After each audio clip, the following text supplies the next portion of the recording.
Iš tų laikų, kai aš buvau mažas mažutėlis, ilgumo kaip sliekas, drūtumo kaip čviekas, atmenu vienų dainelai. Kuc kamajuos saldainiukų rinktų, barankyčių pirktų. Saldainiukų negavau, barankyčių pririnkau. Dainuodava mano babutė, pasisadinus ant kelių mažučiukų kicindama, sakytum, bruku važiuotumėm. Tai šitaip, iš šitas vaikiškas dainelas, iš lūpų lūpos, iš ausų ausys, iš kartas karton, išauga mūsų šventė kuc kamajuos, katro 32 kartų sukvietė mumi visus šventėn. Tradicija ta mūsų šventės kuc kamajuos ir yra turgus. Ir tą turgų mes ir norime išlaikyti, aišku, to autentiško turgaus, kuris buvo, sakykime, 1938 metais, kai pirmieji turgus pas mus yra buvę. Tokio mes jau nebegalime atgaivinti, kadangi tai gyvulių turgus buvo daugumoje toksai, bet baronkos tos vis tiek buvo išlikę.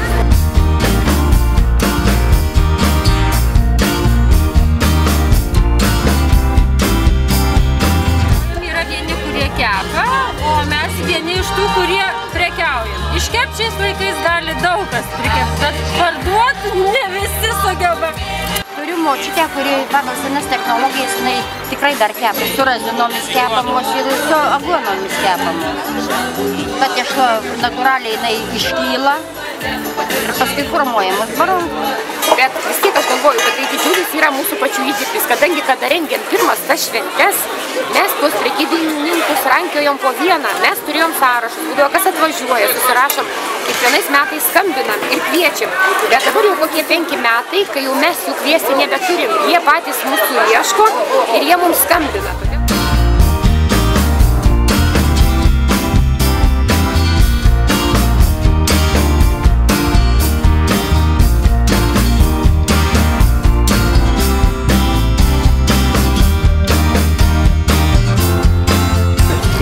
Mes dar labai negalim atsimušti nuo tų prekybininkų, kurių nelabai norime turėti. Tai dėl to mes šiais metais susiplanavom, kad įsteigsime prekybininko pasus.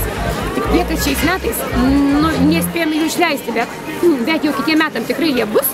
Ir norime juos panaudoti tam, kad galėtumėm išgryninti turgų. Reiškia, mes juos įteiksime tiem, kurie seniausiai prekiauja. Tai yra tautodailininkam, kurie prekiauja savo rankų, žodžiu, darbo gamybą. Ir tada tais metais jie atvažiuos, jie gaus štampą, kad tais metais buvo. Tada tolyn, reiškia, kitais metais jie gaus kažkokias tai nuolaidas. Ir ateis gal tas laikas, kad mes į savo šventę priimsim tik tuos prekybininkus, kurie turi Kamajų Respublikos prekybininko pasą. Tai va, visa tai ir yra sugalvota, kad mes biškutį išgrynintumėm tą turgų ir jį padarytumėm, statytumėm tą seną, nors kažkiek nors dalelė. Tai jūs turbūt esate rajono kalvių kalvis? Ne. Aš čia tik nesenai pradėjau, čia toks kaip ir hobis daugiau dabar. Laisvalaikį užsiemu tikrai. Tai va, savo šašlikinį pasidariau, rožės tokias pasidarau, tai vėl tai tvorų kažkam turėklų, kai kokį pradedu po kažkiek tai.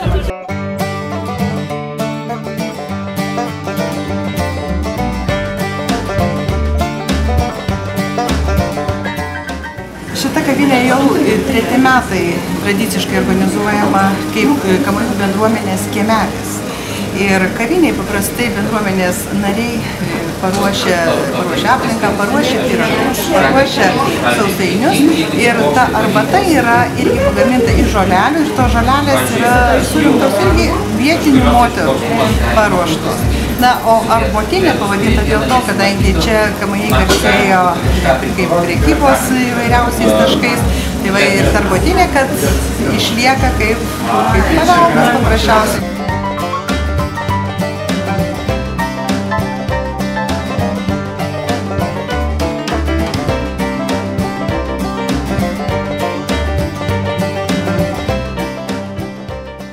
Mėly kamajiškiai svečiai, labai malonu matyti jūs visus vėl sustinkančių šitoje gražioje aikštėje.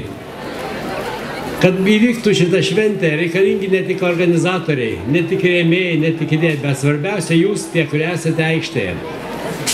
Štai jau 110 metų ūkiai Kamajų Respublikai. 1905 metais šitoj pačioje aikštėje buvo caro valdžia nuversta ir mūsų pirmasis prezidentas Jurgis Malskis įkūrė Kamajų Respubliką.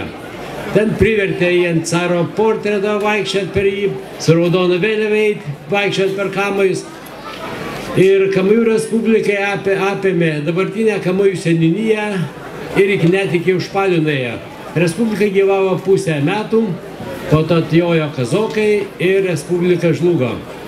Mes prieš 10 metų radę Kanados laikraštyje parašytą apie Kamajus, mes net patys nežinom, kad toji Kamajų Respublika buvo.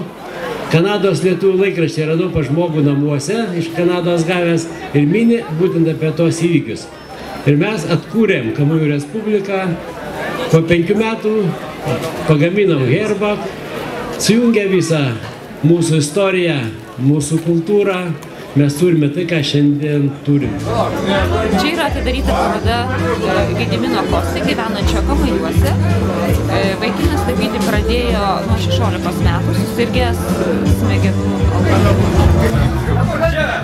Pirmoji paroda buvo Kriūnų muziejuje, o po to mes startavom ir Kupiškyje, ir Laidūnų bendruomenėje, ryškios spalvos, labai ryškios, kontrastas toks.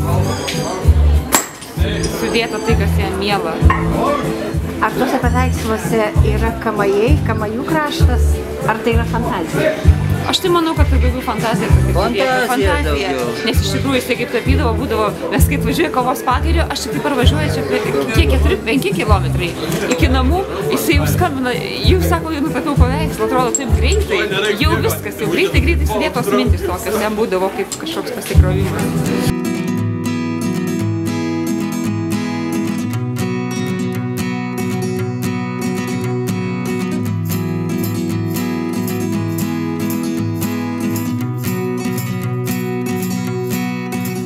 Aš atstovauju Kamajų plėtros labdaros fondą, kurio tikslas išgydyti va šitą karo žaizdą, kuris stovi bažnyčia nei šiokia, nei tokia. Kaip aukštaičiai mes sakom, bauža. Iš tikrųjų tokia yra. Suprantu, kad tai uždavinys nėra lengvas, reikalaujantis daug laiko, bet aš tikiuosi jūsų palaikymą.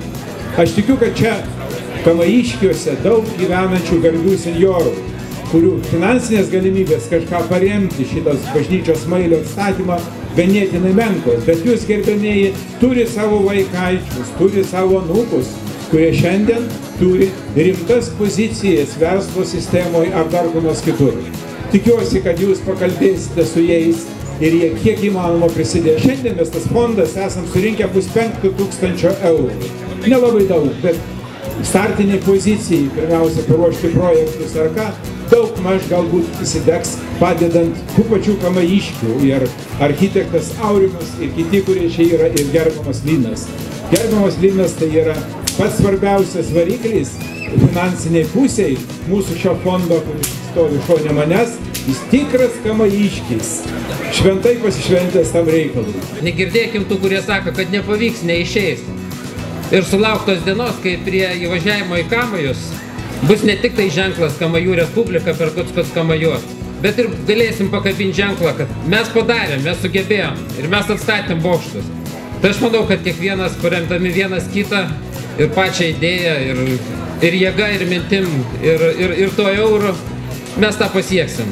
Ir tikrai labai ačiū Kęstučiui, kuris inicijavo šitą dalyką, Algiui Naručiui, kuris subūrė mus ir netgi, sakykime, tada, kai nebesinori judėti priekį, mes po truputį judam ir mes tą padarysim. Gal dar prisimenat prieš keletą metų, kada aš čia dovanojau, ką dovanojau?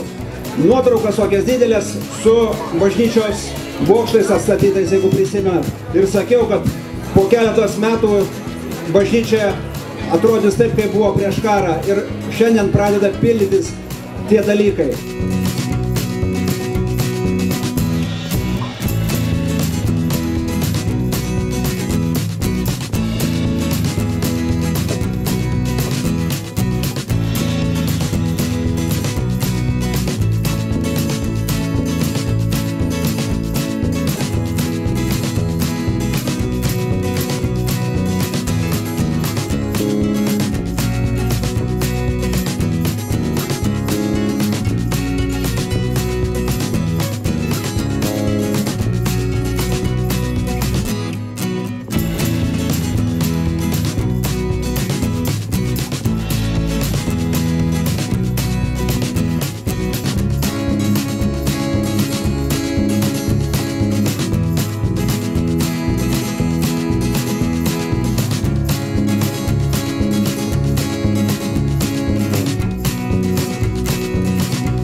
Tai visi, kurie čia esat, kiekvienas sugebat tą šventę padaryti. Džiaugiuosi labai, esu laimingas, kad gyvenu tarp tokių žmonių.